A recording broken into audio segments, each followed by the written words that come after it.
విషయాలలో కాదు, అది కృష్ణుని ధ్యానంలోనే.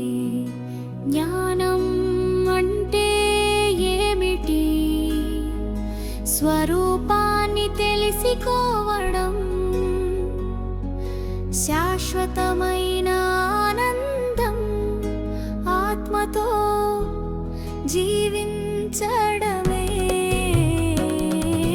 సంసార సుఖం క్షణికం ప్రభు, ఆయాసమే మిగిలేది చివరకు.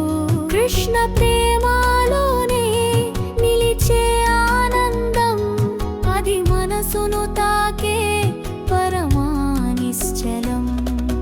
జ్ఞానం అంటే బాహ్యాన్ని కాదు, లోపలి వెలుగును కనుగొనడమే. నహం దేహ అన్న సత్యాన్ని గ్రహించు, అహం బ్రహ్మాస్మి అని స్పష్టంగా ఉణరించు. సరిపడే తృప్తి కృష్ణుని చరణాలలో, అంతులేని తృష్ణ మాత్రమాయలో. శ్రద్ధతో నామస్మరణ చేసి చూడు, ఆనందం కన్నీటి రూపంలో వెలుగు చేస్తుంది.